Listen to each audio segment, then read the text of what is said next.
ಎಲ್ಲರಿಗೂ ನಮಸ್ಕಾರ. ಕೆಮ್ ಚಾಯ್ಗೆ ನಾನು ಛಾಯಾ ನಿಮ್ಮನ್ನೆಲ್ಲ ವೆಲ್ಕಮ್ ಮಾಡ್ತಾ ಇದ್ದೀನಿ. ನಾನು ಒಂದು ಕಾಲೇಜಲ್ಲಿ ಕೆಮಿಸ್ಟ್ರಿ ಪ್ರೊಫೆಸರಾಗಿ ವರ್ಕ್ ಮಾಡಿದ್ದೀನಿ.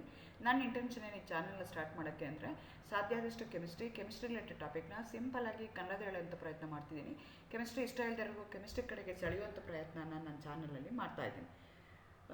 ಪರ್ಟಿಕ್ಯುಲರ್ಲಿ ಕನ್ನಡ ಮೀಡಿಯಂ ಹುಡುಗರಿಗೆ, ರೂರಲ್ ಹುಡುಗರಿಗೆ ಹೆಲ್ಪ್ ಆಗಲಿ ಅಂತ ಕೆಮಿಸ್ಟ್ರಿನ ಕನ್ನಡದ ಹೇಳುವಂಥ ಪ್ರಯತ್ನ ನಾನು ಮಾಡ್ತಾಯಿದ್ದೀನಿ.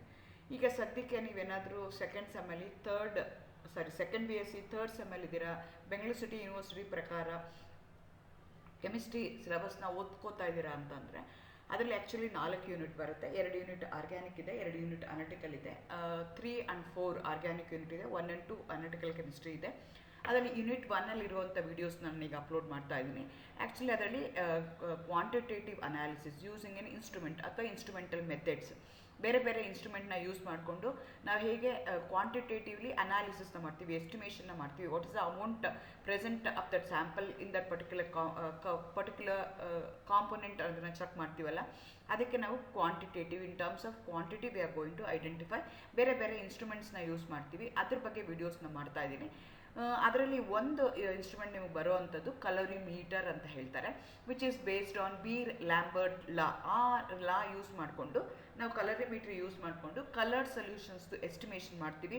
ಅದರದ್ದು ಇವತ್ತು ಡೀಟೇಲ್ ಆಗಿ ಹೇಳೋಣ ಅಂತ ಅಂದ್ಕೊಳ್ತಾ ಇದ್ದೀನಿ. ವಾಟ್ಸ್ ಅ ಪ್ರಿನ್ಸಿಪಲ್ ಇನ್ವಾಲ್ವ್, ಯಾವ ಥರ ಇನ್ಸ್ಟ್ರೂಮೆಂಟೇಷನ್ ಇರುತ್ತೆ, ಅಡ್ವಾಂಟೇಜಸ್ ಏನು, ಡಿಸ್ಅಡ್ವಾಂಟೇಜಸ್ ಏನು, ಹೇಗೆ ಕಂಡುಹಿಡಿತಾರೆ, ಏನೇನು ಸೊಲ್ಯೂಷನ್ಸ್ ಮಾಡ್ಕೋಬೇಕು, ಅದರದ್ದು ಅಪ್ಲಿಕೇಶನ್ಸ್ ಏನು, ಅದನ್ನೆಲ್ಲ ಡೀಟೇಲಾಗಿ ಹೇಳೋಣ ಅಂತ ಅಂದ್ಕೊಳ್ತಾ ಇದ್ದೀನಿ. Again welcome to chem Chaya. ನನ್ನ ಚಾನಲ್ನ ಸಬ್ಸ್ಕ್ರೈಬ್ ಮಾಡಿ, ಶೇರ್. ನಿಮ್ಮ ಮುಂಚೆನೇ ಹೇಳ್ದಂಗೆ as the name indicates, colorimeter, colour ಅಂದರೆ identification of the coloured solution, concentration of the colored solution. Metry means find out anta. So color finding. So you are going to find out the concentration of the unknown solution based on the intensity of the color. ಆ ಥರ ಮಾಡೋವಂಥ ಕಂಡುಹಿಡಿಯೋಕ್ಕೆ use ಮಾಡೋವಂಥ ಇನ್ಸ್ಟ್ರೂಮೆಂಟಿಗೆ ನಾವು ಕಲೋರಿಮೀಟರ್ ಅಂತ ಹೇಳ್ತೀವಿ. It is the most common analytical technique used in biochemical estimation in clinical laboratory. Usually ನಮಗೆ ನೀವು diagnostic ಸೆಂಟರ್ಸ್ಗೆ ಹೋದರೆ ಅಲ್ಲಿ ಯೂರಿನ್ ಸ್ಯಾಂಪಲ್ಸ್ ಇರ್ಬೋದು, ಬ್ಲಡ್ ಸ್ಯಾಂಪಲ್ಸ್ ಇರ್ಬೋದು, ಬೇರೆ ಬೇರೆ ಥರ ಬಯಾಲಜಿಕಲ್ ಸ್ಯಾಂಪಲ್ಸ್ ಅವ್ರು ಏನು ಚೆಕ್ ಮಾಡ್ತಾರೆ, ಲಿಪಿಡ್ಸ್ ಇರ್ಬೋದು, ಪ್ರೋಟೀನ್ಸ್ ಇರ್ಬೋದು, ಬೇರೆ ಬೇರೆ ಕಾಂಪೊನೆಂಟ್ ಇನ್ ಅವರ್ ಯೂರಿನ್ ಇರ್ಬೋದು, ಬ್ಲಡ್ ಸ್ಯಾಂಪಲ್ ಐಡೆಂಟಿಫೈ ಮಾಡ್ತಾರಲ್ಲ, majority of the cases they going to use the colorimeter. So ಇದು ಬೇಸ್ಡ್ ಆನ್, ನಮ್ಮ ಮುಂಚೆನೇ ಹೇಳ್ದಂಗೆ ಬೇಸ್ಡ್ ಆನ್ ದಿ ಕಲರ್, ಯಾವ ಥರ ಕಲರ್ ಡೆವಲಪ್ ಆಗಿದೆ, what is the intensity of the colour, what is the concentration of the solution that we have prepared, ಆ basis ಮೇಲೆ ನಾವು ಮಾಡ್ತಾ ಹೋಗ್ತೀವಿ. A substance to be estimated colorimetrically must be coloured. It should be capable of forming the chromogens through the addition of reagent. ಇದು ಅಂದರೆ ಈ colorimeter as the name indicates ಇದರಲ್ಲಿ colour solutions ಮಾತ್ರ ಇರಬೇಕು. ಕಲರ್ ಸೊಲ್ಯೂಷನ್ಸ್ ಇಲ್ಲ ಅಂತಂದರೆ ನಾವು ತೊಗೊಂಡಿರುವಂಥ ರಿಯೇಜೆಂಟ್ನ ಅದು ಯಾವುದೋ ಒಂದು ಐಡೆಂಟಿಫೈ ಮಾಡ್ತೀವಲ್ಲ, by adding some reagent we are going to convert that into a chromogens, ಅಂದರೆ we are going to convert that into a coloured solutions. ಆ ಥರ ಇರಬೇಕಾಗತ್ತೆ. ಸೊ ಕಲೋರಿಮೀಟ್ರಿ ಈ ಥರ ಇರುತ್ತೆ ನೋಡಿ, ನಾನು ಇಲ್ಲಿ ತೋರಿಸಿದ್ದೀನಲ್ಲ ಆ ಥರ. ಇದು ಆ್ಯಕ್ಚುಲಿ 2 ಥರ ಬರುತ್ತೆ. ಒಂದು ಯೂಸಿಂಗ್ ಗ್ಯಾಲ್ವನೋಮೀಟರ್ ಥರದ್ದು ಇದೆ, ಅದು ಆಲ್ರೆಡಿ ಔಟ್ಡೇಟೆಡ್ ಅಂತ ಹೇಳ್ತಾರೆ. ಡಿಜಿಟಲ್ ಇರುತ್ತೆ. ಡಿಜಿಟಲ್ ಅಂತಂದ್ರೇನು, ಎಲ್ಲ ಅದೇ ಸೆಟ್ ಮಾಡ್ಕೊಳುತ್ತೆ. ಜಸ್ಟ್ ನಿಮ್ಗೆ ಏನಾಗುತ್ತೆ, OD ಅಥವಾ ಅಬ್ಸಾರ್ಬೆನ್ಸು ನಿಮಗೆ ಹೇಳ್ತೆ, ಪರ್ಸೆಂಟೇಜ್ ಟ್ರಾನ್ಸ್ಮಿಷನ್ ಅಂತ ಹೇಳ್ತೀವಿ, ಅದು ನಿಮಗೆ ಕೊಡ್ತಾ ಹೋಗುತ್ತೆ. Colorimeter is an instrument used for the measurement of the colored substances in a solution.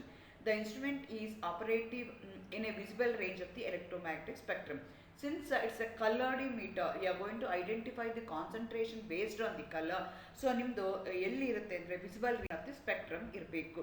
ನಾನು ಹೇಳಿದ್ನಲ್ಲ ಡಿಜಿಟಲ್ ಇದೆ ಅಂತ. ಇದು ಒಂದಿರೋದೇಂತು ನಿಮಗೆ ಗ್ಯಾಲ್ವನೋಮೀಟರ್ ಇದ್ದು ಚೇಂಜ್ ಆಗುವಂಥದ್ದು ಇರುತ್ತೆ, ಅಥವಾ ಇಲ್ಲಿ ತೋರಿಸಿದ್ದೀನಲ್ಲ ಆ ಥರ ಡಿಜಿಟಲ್ ಇರುತ್ತೆ. ಎವ್ರಿಥಿಂಗ್ ಅಲ್ಲೇ ಇರುತ್ತೆ, ಜಸ್ಟ್ ಅದೇನು ಮಾಡುತ್ತೆ, ರೀಡಿಂಗ್ನ ನಿಮಗೆ ಕೊಡ್ತಾ ಹೋಗುತ್ತೆ. OD ಅಥವಾ ನಿಮಗೆ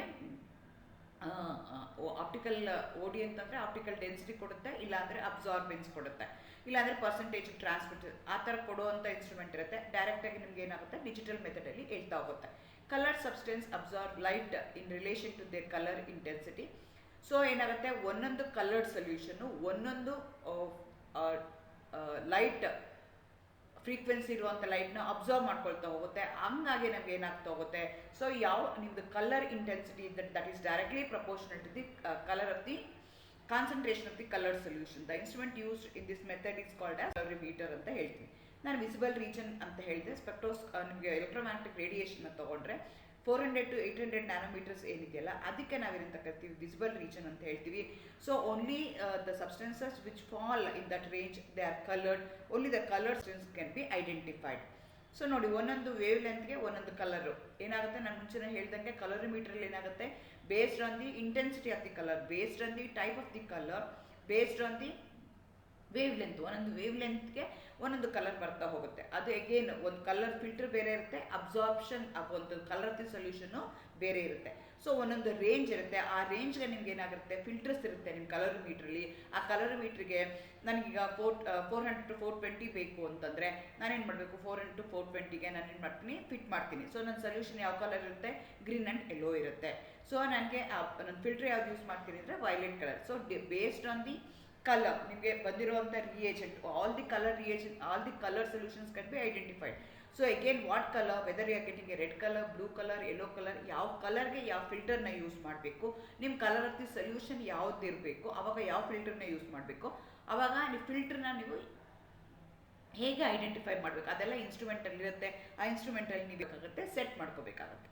ಓಕೆ, ಈಗ ನನಗೆ ಕಲೋರಿಮೀಟರ್ ಅಂದರೆ ಏನು ಅಂತ ಗೊತ್ತಾಯಿತು. Colour solution, concentration of the colour solution can be identified, ಅದಕ್ಕೆ ನಾನು ಕಲೋರಿಮೀಟರ್ನ ಯೂಸ್ ಮಾಡ್ತೀನಿ. ಯಾವ ಪ್ರಿನ್ಸಿಪಲ್ ಮೇಲೆ ಮಾಡುತ್ತೆ, ನಾನು ಅದಕ್ಕಿಂತ ಮುಂಚೆ ಬೀರ್-ಲ್ಯಾಂಬರ್ಟ್ಸ್ ಲಾ ಬಗ್ಗೆ ಒಂದು ವಿಡಿಯೋ ಮಾಡಿದ್ದೀನಿ. ಅದರಲ್ಲಿ ಬೀರ್-ಲ್ಯಾಂಬರ್ಟ್ಸ್ನ ನಾನು ಡೀಟೇಲ್ ಆಗಿ ಹೇಳಿದ್ದೀನಿ. ಬೀರ್ ಬೇರೆ law, Beer law is different, Lambert law is different. Both of them they work on the intensity of the light when it falls on a solution, coloured ಸೊಲ್ಯೂಷನ್ಗೆ ಏನಾಗುತ್ತೆ ಅಂತ. ಸೊ ಅವೆರಡೂ ಕಂಬೈನ್ ಮಾಡಿ ಬರುವಂಥ ರೂಲ್ಗೆ ನಾವೇನಂತ ಕರಿತೀವಿ, ಬೀರ್-ಲ್ಯಾಂಬರ್ಟ್ಸ್ ಲಾ ಅಂತ ಹೇಳ್ತೀವಿ. ಇದೇನು ಹೇಳುತ್ತೆ, when A monochromatic light passes through the colored solution, a specific wavelength of the light are absorbed which are related to the color intensity. So ಅದೇನು ಹೇಳುತ್ತೆ, ಈಗ ನಾನು ಯಾವುದೋ ಒಂದು ಇಂಟೆನ್ಸಿಟಿ ಆಫ್ ದಿ ಲೈಟ್ ಇದೆ, monochromatic ಲೈಟ್ ಇದೆ. ಆ monochromatic ಲೈಟ್ಗೆ ಯಾವುದೋ ಒಂದು ವೇವ್ ಲೆಂತ್ ಇರುವಂಥ ಲೈಟ್ನ ನಾನು ಏನು ಮಾಡ್ತಾ ಇದ್ದೀನಿ, I am passing through the coloured solution. ಆ ಕಲರ್ಡ್ ಸೊಲ್ಯೂಷನ್ ಮೇಲೆ ಪಾಸ್ ಮಾಡ್ತಾ ಇದ್ದೀನಿ. ಅವಾಗ ಏನಾಗುತ್ತೆ, intensity of the coloured solution, what have passed on and what has been emitted, ಅದು ಎರಡು ಡಿಫ್ರೆಂಟ್ ಆಗಿರುತ್ತೆ. ಅದು ಯಾಕೆ ಡಿಫ್ರೆಂಟ್ ಆಗುತ್ತೆ ಅಂದರೆ, ನಿಮ್ಮ ಸಬ್ಸ್ಟೆನ್ಸ್ ಏನು ಮಾಡುತ್ತೆ, it going to observe some amount of the light. So ಇದು ಹೇಳುತ್ತಲ್ಲ, ಇದಕ್ಕೆ ನಾವೇನಂತ ಕರಿತೀವಿ, ಬೀರ್-ಲ್ಯಾಂಬರ್ಟ್ಸ್ ಲಾ ಅಂತ ಹೇಳ್ತೀವಿ. ಬೀರ್-ಲ್ಯಾಂಬರ್ಟ್ಸ್ ಲಾ ಏನು ಹೇಳುತ್ತೆ, the amount of the light absorbed or transmitted by the colour solution is in accordance with the two different law. ಒಂದಕ್ಕೆ ಬೀರ್ಸ್ ಲಾ ಅಂತ ಹೇಳ್ತೀವಿ, ಇನ್ನೊಂದಕ್ಕೆ ಲ್ಯಾಂಬರ್ಟ್ ಲಾ ಅಂತ ಹೇಳ್ತೀವಿ. ಅವ್ರೇನು ಹೇಳ್ತಾರೆ, intensity of the monochromatic light that directly depends upon two parameter. ಒಂದು concentration of the colored sample, ಎರಡನೇದು what is the length of that cuvette, the length of that particular instrument. cuvette ಅಂತ ಒಂದು ಟ್ಯೂಬ್ನ use ಮಾಡ್ತೀವಿ, ಆ ಟ್ಯೂಬಲ್ಲಿ solution ಹಾಕಿ ಅದ್ರ ಮುಖಾಂತರ ಮಾಡ್ತೀವಿ, ಅದ್ರದ್ದು ಲೆಂತ್ ಏನಿದೆ ಅದ್ರ ಮೇಲೆ ಡಿಪೆಂಡ್ ಆಗುತ್ತೆ. ಎರಡೂ ಹೇಳುತ್ತಲ್ಲ, ಎರಡಕ್ಕೆ ನಾವೇ ಕರಿತೀವಿ ಬೀರ್-ಲ್ಯಾಂಬರ್ಟ್ಸ್ ಲಾ ಅಂತ ಹೇಳ್ತೀವಿ. ಸೊ ಬೀರ್-ಲ್ಯಾಂಬರ್ಟ್ಸ್ ಲಾ ಏನು ಹೇಳುತ್ತೆ, the intensity of the solution with the intensity of the wavelength decreases due to two factors that depends upon the concentration and also it depends upon the path of the light that have been traveled. ಆ basis ಮೇಲೆ ನಿಮ್ಗೆ ಏನಾಗ್ತಾ ಹೋಗುತ್ತೆ, ಓಡಿ ಏನಾಗ್ತಾ ಹೋಗುತ್ತೆ, ಬೇರೆ ಬೇರೆ ಬರ್ತಾ ಹೋಗುತ್ತೆ. ಓಕೆ, ಇದನ್ನು ಮಾಡ್ಬೇಕಾದ್ರೆ ನನಗೆ 3 ಸೊಲ್ಯೂಷನ್ಸ್ ಬೇಕಾಗುತ್ತೆ. ಇಲ್ಲ ಅಂತಂದರೆ ಕೆಲವು ಸಲ 2 ಸೊಲ್ಯೂಷನ್ಸೇ ಸಾಕಾಗುತ್ತೆ. ಒಂದಕ್ಕೆ ನಾವು ಬ್ಲ್ಯಾಂಕ್ ಅಂತ ಹೇಳ್ತೀವಿ, ಇನ್ನೊಂದಕ್ಕೆ ಸ್ಟ್ಯಾಂಡರ್ಡ್ ಅಂತ ಹೇಳ್ತೀವಿ, ಮೂರನೇದಕ್ಕೆ ಟೆಸ್ಟ್ ಅಂತ ಹೇಳ್ತೀವಿ. ಅದು ಏನು ಅಂತ ನೋಡ್ತಾ ಹೋಗೋಣ. ಈಗ ಟೆಸ್ಟ್ ಸೊಲ್ಯೂಷನ್ ಅಂದರೆ, ಈಗ ಯಾವುದೋ ಒಂದು ಅನ್ನೋನ್ ಕಾನ್ಸಂಟ್ರೇಷನ್ ಇದೆ, ಆ ಅನ್ನೋನ್ದು ಸೊಲ್ಯೂಷನ್ ಇದೆ, ಅದರದ್ದು ಕ್ವಾಂಟಿಟೇಟಿವ್ ಎಸ್ಟಿಮೇಷನ್ ಮಾಡಬೇಕು ನೀವು, ಅವಾಗ ಯೂಸ್ ಮಾಡ್ತೀವಲ್ಲ ನಾವು, ಅದಕ್ಕೆ ನಾವೇನಂತ ಕರಿತೀವಿ, ಟೆಸ್ಟ್ ಸೊಲ್ಯೂಷನ್ ಅಂತ ಹೇಳ್ತೀವಿ. Again you have to remember, test solution ಯಾವ್ದು ತೊಗೊಂಡಿರ್ತೀವಲ್ಲ ಅದು ಯಾವಾಗೂ ಕಲರ್ಡೇ ಇರಬೇಕು. ಕಲರ್ ಇಲ್ಲ ಅಂದರೆ ಅದನ್ನು ಯಾವುದೇ ಒಂದು ರಿಯೇಜೆಂಟ್ ಹಾಕಿ ಕಲರ್ಡ್ ಸೊಲ್ಯೂಷನ್ ನಾವು ಮಾಡಬೇಕು. Only the coloured solution can be identified. ಆ ಟೆಸ್ಟ್ ಸೊಲ್ಯೂಷನಲ್ಲಿ ಏನು ಮಾಡ್ತಾ ಇದ್ದೀನಿ, ಅನ್ನೋನು ನನಗೇನು ಗೊತ್ತಿಲ್ಲ, ಅದನ್ನು ತೊಗೊಂಡಿದ್ದೀನಿ, ಆ ಕಲರ್ಡ್ ಸೊಲ್ಯೂಷನ್ ಟೆಸ್ಟ್ ಸೊಲ್ಯೂಷನು ಅದನ್ನು ಇಡ್ತೀನಿ, ಅದಕ್ಕೆ ಪ್ರೊಸೀಜರ್ ಇರುತ್ತೆ, ಪ್ರೊಸೀಜರ್ ಪ್ರಕಾರ ಫಾಲೋ ಮಾಡ್ತಾ ಇದ್ದೀನಿ. ಎರಡನೇದಕ್ಕೆ ಏನಂತ ಹೇಳ್ತೀವಿ, ಬ್ಲ್ಯಾಂಕ್ ಸೊಲ್ಯೂಷನ್ ಅಂತ ಹೇಳ್ತೀವಿ. Prepare to eliminate the effect of the light absorption by the reagent used. ನಾವೇನು ಮಾಡ್ತಾ ಇದ್ದೀವಿ, ನಾನು ಮುಂಚೆನೇ ಹೇಳ್ದಂಗೆ ಕಲರ್ಡ್ ಸೊಲ್ಯೂಷನ್ಸ್ನ ಯೂಸ್ ಮಾಡ್ತಾ ಇದ್ದೀನಿ. ಅದು ಏನು ಮಾಡಬೇಕು, ನಂದು ಯಾವುದು ಅನ್ನೋನ್ ಸ್ಯಾಂಪಲ್, ಟೆಸ್ಟ್ ಸ್ಯಾಂಪಲ್ ಏನಿದೆಯಲ್ಲ ಅದರದ್ದು ಮಾತ್ರ ನನಗೆ ಕಾನ್ಸಂಟ್ರೇಷನ್ ಹೇಳಬೇಕು. ಅದನ್ನು ನಾವು ರಿಯೇಜೆಂಟ್ ಏನು ಯೂಸ್ ಮಾಡಿದ್ದೀವಲ್ಲ ಆ ರಿಯೇಜೆಂಟು ಏನು ಮಾಡ್ಬೋದು, ನನಗೆ ಅಬ್ಸಾರ್ಬ್ ಮಾಡ್ಕೋಬೋದು, ರಿಯೇಜೆಂಟ್ ಯಾವುದೋ ಯೂಸ್ ಮಾಡಿರುವಂಥದ್ದು. ಸೊ ಹಾಗಾಗಿ ಅದನ್ನು ಎಲಿಮಿನೇಟ್ ಮಾಡೋಕ್ಕೆ, ಸೊ ನನಗೇನು ಮಾಡ್ತಾ ಇದ್ದೀನಿ, ಈಗ ಟೆಸ್ಟ್ ಸ್ಯಾಂಪಲಲ್ಲಿ ಏನು ತೊಗೊಂಡಿದ್ದೀನಲ್ಲ ಅದನ್ನು ಮಾತ್ರ ನಾನು ಕಂಪೇರ್ ಮಾಡಬೇಕು. ಹಂಗಾಗಿ ನಾನು 2 ಬ್ಲ್ಯಾಂಕ್ನ ತೊಗೊಳ್ತೀನಿ. ಐದರ್ ವಾಟರ್ನ ತೊಗೋಬೋದು, ಇಲ್ಲ ಅಂದರೆ ರಿಯೇಜೆಂಟ್ ಬ್ಲ್ಯಾಂಕ್ನ ತೊಗೋಬೋದು. ಫಾರ್ ಎಕ್ಸಾಂಪಲ್ ಈಗ ಏನು ಮಾಡ್ತಾ ಇದ್ದೀನಿ, ಈಗ ನೀವು ಬ್ಲಡ್ಡಲ್ಲಿ ಗ್ಲೂಕೋಸ್ ಸ್ಯಾಂಪಲ್ ಯೂರಿನಲ್ಲಿ ಅಥವಾ ಬ್ಲಡ್ಡಲ್ಲಿ ನೀವೇನು ಮಾಡಬೇಕು, ಗ್ಲೂಕೋಸ್ ಕಂಟೆಂಟ್ ಎಷ್ಟಿದೆ ಅಂತ ಕಂಡುಹಿಡಿಬೇಕು. ಅದಕ್ಕೆ ಇದನ್ನು ಯೂಸ್ ಮಾಡ್ತಾ ಇದ್ದೀರಾ ಅಂತ ಇಟ್ಕೊಳ್ಳೋಣ. ಸೊ ಅದಕ್ಕೆ ನಾನೇನು ಮಾಡ್ತೀನಿ, ನಿಮ್ಮದು ಸ್ಯಾಂಪಲ್ನ ತೊಗೊಳ್ತೀನಿ, ಅದನ್ನು ಯಾವುದೋ ಒಂದು ರಿಯೇಜೆಂಟ್ ಹಾಕಿ ಕಲರ್ಡ್ ಸೊಲ್ಯೂಷನ್ನ ಮಾಡ್ತೀನಿ. ಆ ಕಲರ್ಡ್ ಸೊಲ್ಯೂಷನ್ ಮಾಡಿದಾಗ ಅಂದ್ರೇನು, ಆ ಕಲರ್ಡ್ ಸೊಲ್ಯೂಷನ್ ಮಾಡೋದಕ್ಕೆ ಅಥವಾ ಯಾವುದೋ ಒಂದು ಗ್ಲೂಕೋಸ್ ಬ್ಲ್ಯಾಂಕ್ ತೊಗೊಳ್ತೀನಿ. ಅಂದರೆ without adding this test sample add ಮಾಡ್ದಲೆ ಆ ರಿಯೇಜೆಂಟ್ ಅಷ್ಟೇ ಹಾಕ್ಬಿಟ್ಟು ನಾನು OD ಕ್ಯಾಲ್ಕುಲೇಟ್ ಮಾಡ್ತೀನಿ. ಅದಕ್ಕೆ ನಾವೇನಂತ ಕರಿತೀವಿ, ರಿಯೇಜೆಂಟ್ ಬ್ಲ್ಯಾಂಕ್ ಅಂತ ಹೇಳ್ತೀವಿ. ಅದರೊಳಗಡೆ ಯಾವುದೇ ಒಂದು ಟೆಸ್ಟ್ ಸ್ಯಾಂಪಲ್ ಇಲ್ಲ, ಜಸ್ಟ್ ಆ ಸ್ಯಾಂಪಲ್ ಅಷ್ಟೇ ಇದೆ, ಆ ಕಲರ್ಡ್ ರಿಯೇಜೆಂಟ್ ಮಾತ್ರ ಇದೆ, ಅದನ್ನು ಮಾಡ್ತೀವಿ. ಇಲ್ಲ ಅಂದರೆ ಕೆಲವು ಸಲ ವಾಟರ್ಗೆ ನಾವು ರೆಫರೆನ್ಸ್ ಅಂತ ಇಟ್ಕೊಳ್ತೀವಿ ಅಥವಾ ಬ್ಲ್ಯಾಂಕ್ ಅಂತ ಕನ್ಸಿಡರ್ ಮಾಡ್ತೀವಿ. ಮೂರನೇದಕ್ಕೆ ಏನಂತ ಕರಿತೀವಿ, ಸ್ಟ್ಯಾಂಡರ್ಡ್ ಅಂತ ಹೇಳ್ತೀವಿ. ಇದಂದ್ರೇನು, ಈಗ ನನಗೆ ಗೊತ್ತಿರೋವಂಥ ಸಬ್ಸ್ಟೆನ್ಸು, ಪ್ಯೂರ್ ಸಬ್ಸ್ಟೆನ್ಸು ರಿಯೇಜೆಂಟ್ ಹಾಕಿ ಕಲರ್ಡ್ ಮಾಡ್ಕೊಳ್ತೀನಿ. ಇಲ್ಲಿ OD ಮತ್ತು ಕಾನ್ಸಂಟ್ರೇಷನ್ ನನಗೆ ಎರಡೂ ಗೊತ್ತಿದೆ, ಈ ರೀತಿಯಾಗಿ ಕ್ಯಾಲ್ಕುಲೇಟ್ ಮಾಡ್ತೀನಿ. ಫಾರ್ ಎಕ್ಸಾಂಪಲ್ ಈಗ ಗ್ಲೂಕೋಸ್ ಇದೆ ಅಂತ ಇಟ್ಕೊಳ್ಳೋಣ, ನಾನು have to identify the amount of the glucose present in the blood. 3 ಸ್ಯಾಂಪಲ್ಗಳು ಬೇಕಾಗುತ್ತೆ. ಒಂದೇನಾಗುತ್ತೆ, ನಾನು ಯೂರಿನ್ ಸ್ಯಾಂಪಲ್ನ ತೊಗೊಳ್ತೀನಿ, ಅದರಲ್ಲಿ ನನಗೆ ಎಷ್ಟಿದೆ ಬ್ಲಡ್ ಶುಗರ್ ಅಂತ ಗೊತ್ತಿಲ್ಲ, ಬ್ಲಡ್ ಸ್ಯಾಂಪಲ್ನ ತೊಗೊಳ್ತೀನಿ, ಅದಕ್ಕೆ ಎಷ್ಟಿದೆ ಅದರೊಳಗಡೆ ಗ್ಲೂಕೋಸ್ ಅಂತ ನನಗೆ ಗೊತ್ತಿಲ್ಲ, ಅದು ಒಂದು ಸ್ಯಾಂಪಲ್ ಇಟ್ಕೊಳ್ತೀನಿ. ಅದಕ್ಕೆ ಯಾವುದೋ ಒಂದು ರಿಯೇಜೆಂಟ್ ಹಾಕಿ ಅದನ್ನು ಕಲರ್ಡ್ ಸೊಲ್ಯೂಷನ್ ಮಾಡ್ಕೊಳ್ತೀನಿ. ಅದಕ್ಕೆ ನಾನು ಏನಂತ ಕರಿತೀನಿ, ಟೆಸ್ಟ್ ಸೊಲ್ಯೂಷನ್ ಅಂತ ತೊಗೊಳ್ತೀನಿ. ಎರಡನೇದೇನು ಮಾಡ್ತೀನಿ, ಆ ಬರೀ ಕಲರ್ಡ್ ರಿಯೇಜೆಂಟ್ನ ತೊಗೊಂಡು ಅದಕ್ಕೆ ಏನಾಗುತ್ತೆ ಅಂತ ನಾನು ಚೆಕ್ ಮಾಡ್ತೀನಿ. ಮೂರನೇದೇನು ಮಾಡ್ತೀನಿ ಅಂದರೆ, ನಾನೇ known amount of the glucose ಅದರೊಳಗಡೆ ಹಾಕಿ ಆ ರಿಯೇಜೆಂಟ್ ಹಾಕ್ಬಿಟ್ಟು ಅದನ್ನು ನಾನು OD ಕ್ಯಾಲ್ಕುಲೇಟ್ ಮಾಡ್ತೀನಿ. ಈ ರೀತಿಯಾಗಿ 3 ಡಿಫ್ರೆಂಟ್ ಸೊಲ್ಯೂಷನ್ಸ್ ನಾನು OD ಕಂಪೇರ್ ಮಾಡ್ತೀನಿ. It's A comparative method, it's A relative method. So ನನಗೆ ಗ್ಲೂಕೋಸ್ ಇಷ್ಟು ml ಗ್ಲೂಕೋಸ್ ಇದ್ದರೆ ಈ ಕಲರ್ ಬರುತ್ತೆ ಅಥವಾ ಇಷ್ಟು OD ಬರುತ್ತೆ.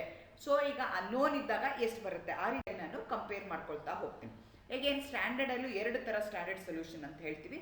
The substance used standard one is to be estimated. For example, pure glucose is taken as a standard estimation of blood sugar. So ನನಗೆ ಅದೇ ನಂಗೆ ಗ್ಲೂಕೋಸ್ ಇದೆ ತೊಗೊಳ್ತೀನಿ. ಎರಡನೇ ಸಲ ಏನಾಗುತ್ತೆ ಅಂದರೆ, this substance is taken as a standard should match the color of the final product. ಕೆಲವು ಸಲ ಏನಾಗುತ್ತೆ ಅಂತಂದರೆ, ಆ ಕಲರ್ಡ್ ಮ್ಯಾಚ್ ಆಗೋದಕ್ಕೋಸ್ಕರ ನಾನು ಕೆಲವು ಯೂಸ್ ಮಾಡ್ತೀನಿ. ಅದಾದಮೇಲೆ ಕ್ಯಾಲ್ಕುಲೇಷನ್ ಹೆಂಗೆ ಮಾಡ್ತೀನಿ, OD of the test solution minus OD of the blank. OD ಅಂದರೆ ಆಪ್ಟಿಕಲ್ ಡೆನ್ಸಿಟಿ ಅಥವಾ ಅಬ್ಸಾರ್ಬೆನ್ಸ್ ಅಂತ ಕನ್ಸಿಡರ್ ಮಾಡ್ತೀವಿ. Divided by OD of the standard minus OD of the blank ಮಾಡ್ಕೊಳ್ತೀವಿ. That is equal to the concentration of the standard divided by volume of the test sample into 100. ಈ ರೀತಿಯಾಗಿ ಮಾಡಿಕೊಂಡು ನಾನು concentration ನಾನು calculate ಮಾಡ್ಕೋತೀನಿ. So ಹಾಗಾದರೆ ಈ ಕಲೋರಿಮೀಟರ್ನ ನಾವು ಎಲ್ಲೆಲ್ಲಿ ಯೂಸ್ ಮಾಡ್ತೀವಿ, ವೈಡ್ಲಿ ಯೂಸ್ಡ್ ಇನ್ ಹಾಸ್ಪಿಟಲ್. ನಾನು ಹೇಳ್ದಂಗೆ ಡಯಾಗ್ನೋಸ್ಟಿಕ್ ಸೆಂಟರ್ಗಳಲ್ಲಿ, ಹಾಸ್ಪಿಟಲ್ಗಳಲ್ಲಿ ನಿಮ್ದು ಯಾವುದೇ ಒಂದು ಬ್ಲಡ್ ಸ್ಯಾಂಪಲ್ಲು, ಯೂರಿನ್ ಸ್ಯಾಂಪಲ್ಲು ಅಥವಾ ಯಾವುದೇ ಒಂದು ಸ್ಯಾಂಪಲ್ ಬಯಾಲಜಿಕಲ್ ಸ್ಯಾಂಪಲ್ ನೀವು ಐಡೆಂಟಿಫೈ ಮಾಡಬೇಕು ಅಂದರೆ ಕ್ರಿಯಾಟಿನಿನ್ ಇರ್ಬೋದು, ಪ್ರೋಟೀನ್ಸ್ ಇರ್ಬೋದು, ಕೊಲೆಸ್ಟ್ರಾಲ್ ಇರ್ಬೋದು, ಬೇರೆ ಬೇರೆ ಫಾರ್ಮ್ಯಾಟಲ್ಲಿ ಲಿಪಿಡ್ಸ್ ಇರ್ಬೋದು, ಕೊಲೆಸ್ಟ್ರಾಲ್ ಇರ್ಬೋದು, ಇದನ್ನೆಲ್ಲ ಐಡೆಂಟಿಫೈ ಮಾಡೋಕ್ಕೆ ನಾನು ಕಲೋರಿಮೀಟರ್ನ ಯೂಸ್ ಮಾಡ್ತೀನಿ. It's not only in industry medical field, also food ಇಂಡಸ್ಟ್ರಿನಲ್ಲಿ ಮಾಡ್ತೀವಿ. ಯಾಕೆಂದರೆ ನನಗೆ ಗೊತ್ತಿದೆ ಎಲ್ಲ ಕಲರ್ಗೂ ಅಡಂಟ್ರೆಂಟ್ಸ್ ಆಗಿ ಕಲರ್ಗಳನ್ನ ಆ್ಯಡ್ ಮಾಡ್ತಾರೆ. ಸೊ ಅದು ಎಷ್ಟಿದೆ ಅಂತ ಐಡೆಂಟಿಫೈ ಮಾಡೋಕ್ಕೆ ನಾವು ಇದನ್ನು ಯೂಸ್ ಮಾಡ್ಬೋದು. ಪೇಂಟ್ಸ್ ಮತ್ತು ಟೆಕ್ಸ್ಟೈಲ್ಸ್ ಇಂಡಸ್ಟ್ರಿನಲ್ಲಿ ಯೂಸ್ ಮಾಡ್ತಾರೆ. It is used test the water quality test ಮಾಡೋದಕ್ಕೆ, ಸ್ಕ್ರೀನಿಂಗ್ ಸಚ್ ಆಸ್ ಕ್ಲೋರಿನ್ ಇದೆಲ್ಲ ಇದ್ದರೆ ಹೇಗಾಗುತ್ತೆ ಅಂತ. Use in the concentration plant nutrients ಕಂಡುಹಿಡಿಯೋದಕ್ಕೆ, ನಿಮ್ಮ ಸಾಯಿಲಲ್ಲಿ ಅಥವಾ ಫಾಸ್ಫರಸ್, ನೈಟ್ರೇಟು, ಅಮೋನಿಯಾ ಎಷ್ಟಿದೆ ಅಂತ ಅದನ್ನು ಐಡೆಂಟಿಫೈ ಮಾಡೋಕ್ಕೂ ನಾನು ಕಲೋರಿಮೀಟರ್ ಯೂಸ್ ಮಾಡ್ತೀನಿ. ಅಡ್ವಾಂಟೇಜಸ್ ಏನು, it is inexpensive, easy to carry, ಸಣ್ಣ ಇನ್ಸ್ಟ್ರೂಮೆಂಟ್ ಇದೆ, ತೊಗೊಂಡು ಹೋಗ್ಬೋದು ನಾನು. Very well applicable for quantitative estimation of the colour components ನಾನು ಈಸಿಯಾಗಿ ಇದರಲ್ಲಿ ಕ್ಯಾಲ್ಕುಲೇಟ್ನ ಮಾಡ್ಕೋಬೋದು. ಇಷ್ಟೆಲ್ಲ ಅಡ್ವಾಂಟೇಜಸ್, ಡಿಸ್ಅಡ್ವಾಂಟೇಜಸ್ ಇಲ್ವಾ ಅಂದರೆ, ಒಂದು ಮೇಜರ್ ಡಿಸ್ಅಡ್ವಾಂಟೇಜಸ್ ಅಂದರೆ only the coloured substances can be identify, colourless substances can not be used. And this is applicable only for visible region, UV region, IR ರೀಜನ್ಗೆ ಅದು ಅಪ್ಲಿಕಬಲ್ ಆಗಲ್ಲ. ಸ್ಪೆಸಿಫಿಕ್ ಲೆಂತ್ ಇದ್ದರೆ ಆ ಲೆಂತ್ಗೆ ನಾನು ಫಿಲ್ಟ್ರಿಗೆ ನನ್ನ ಕಲರ್ನ ನಾನು ಐಡೆಂಟಿಫೈ ಮಾಡೋದಕ್ಕೆ ಅಡ್ಜಸ್ಟ್ ಮಾಡ್ಕೋಬೇಕಾಗತ್ತೆ. ಕೆಲವು ಸಲ ಏನಾಗುತ್ತೆ ಅಂತ, there will be slight change in the colour, ಅದನ್ನು ಐಡೆಂಟಿಫೈ ಮಾಡೋಕ್ಕಾಗಲ್ಲ. ಆವಾಗ ಅಕ್ಯುರೇಟಾಗಿ ಬರ್ದಲೇ ಇರ್ಬೋದು. ಓಕೆ, ಇವಾಗ ನನಗೆ ಗೊತ್ತಾಯಿತು ಅದು ಅಪ್ಲಿಕೇಶನ್ ಏನಾಯಿತು, ಹೇಗಾಯಿತು ಅಂತ ಗೊತ್ತಾಯಿತು, ಇನ್ಸ್ಟ್ರೂಮೆಂಟ್ನ ನೋಡಿದೆ, ಅದನ್ನು ನಾನು ಹೇಗೆ ಕೇರ್ ಮಾಡೋದು, ಅಲ್ಲಿ ಮ್ಯಾನ್ಯುಯಲ್ ಹೇಳ್ದಂಗೆ ಒಂದೊಂದು ಕಂಪ್ನಿಯವರು ಒಂದೊಂದು ಥರ ಪ್ರಿಪೇರ್ ಮಾಡಿರ್ತಾರೆ. ಸೊ ಕೆಲವೊಂದು ಡಿಜಿಟಲ್ ಇದೆ, ಕೆಲವೊಂದು ಮ್ಯಾನ್ಯುಯಲ್ ಇದೆ, ನೋಡ್ಕೋಬೇಕು ಯಾವ ಥರ ಇದೆ ಅಂತ. ಆ ಮ್ಯಾನ್ಯುಯಲ್ನ ನೀವು ಓದ್ಕೋಬೇಕಾಗತ್ತೆ. ನೆಕ್ಸ್ಟ್ ಅದಾದಮೇಲೆ ನೀವೇನು ಮಾಡಬೇಕಾಗತ್ತೆ ಅಂದರೆ ಅಲ್ಲಿ ಕುವೇಟ್ ಅಂತ ಕೊಟ್ಟಿರ್ತಾರೆ, ಅದರಲ್ಲಿ ನೀವೇನು ಮಾಡಬೇಕಾಗತ್ತೆ ಅಂದರೆ ನಿಮ್ಮ ಸ್ಯಾಂಪಲ್ನ ಹಾಕ್ಬಿಟ್ಟು ಐಡೆಂಟಿಫೈ ಮಾಡಬೇಕಾಗತ್ತೆ. ಸೊ ಆ ಕುವೇಟ್ ಏನಿದೆಯಲ್ಲ ಅದು ಕ್ಲೀನ್ ಆಗಿರಬೇಕು, ಯಾಕಂದರೆ ಅದ್ರ ಮೇಲೆ ಲೈಟ್ ಪಾಸ್ ಆಗ್ತಾ ಇರುತ್ತೆ. ಡ್ರೈ ಆಗಿರಬೇಕು, ಯಾವುದೇ ರೀತಿಯಾದ ಫಿಂಗರ್ ಪ್ರಿಂಟ್ಸ್ ಇರಬಾರ್ದು. ಆ ಥರ ಎಲ್ಲ ಕೇರ್ ತೊಗೊಂಡು ನೀವು ಅದನ್ನು ಮಾಡಬೇಕಾಗತ್ತೆ. ಅವಾಗಷ್ಟೇ ನಿಮಗೆ ಕರೆಕ್ಟಾಗಿ ಬರುತ್ತೆ. ಸೊ ನಿಮ್ಮ ಕಲರಿಮೀಟ್ರು ಕರೆಕ್ಟಾಗಿ ರೀಡಿಂಗ್ ತೋರಿಸ್ಬೇಕು ಅಂದರೆ ನಿಮ್ಮ ಕಲರ್ಡ್ ಸೊಲ್ಯೂಷನ್ ಮೇಲೆ ಲೈಟ್ ಕರೆಕ್ಟಾಗಿ ಫಾಲ್ ಆಗಿರಬೇಕು, ಓಡಿ ಕರೆಕ್ಟಾಗಿರಬೇಕು, ಅದು ನಿಮ್ಗೆ ಅಲ್ಲಿ ಗೊತ್ತಾಗಬೇಕು. ಹಾಗಾಗಿ ಈ ರೀತಿಯಾದಂಥ ಎಲ್ಲ ಪ್ರಿಕಾಷನ್ಸು ನೀವು ತೊಗೊಂಡು ಅದನ್ನು ಯೂಸ್ ಮಾಡಬೇಕಾಗತ್ತೆ. ನೆಕ್ಸ್ಟ್ ವಿಡಿಯೋಗಳಲ್ಲಿ ನಾನು ಅದನ್ನು ಯಾವ ರೀತಿ ಕಲರ್ಡ್ ರ್ಯಾಡಿಕಲ್ಸ್ನ ಐಡೆಂಟಿಫೈ ಮಾಡೋಕ್ಕೆ, ನಿಮ್ಮ ಸಿಲೆಬಸ್ಸಲ್ಲಿ ಒಂದು 3 ರ್ಯಾಡಿಕಲ್ನ ಕೊಡ್ತಾರೆ, ಅದನ್ನು ಐಡೆಂಟಿಫೈ ಮಾಡೋಕ್ಕೆ ಯಾವ ಮೆಥಡ್ನ ಯೂಸ್ ಮಾಡಬೇಕು ಯೂಸಿಂಗ್ ದಿ ಕಲೋರಿಮೀಟರ್ ಅನ್ನೋದನ್ನು ಎಕ್ಸ್ಪ್ಲೈನ್ ಮಾಡ್ತೀನಿ. Thank you, all the best.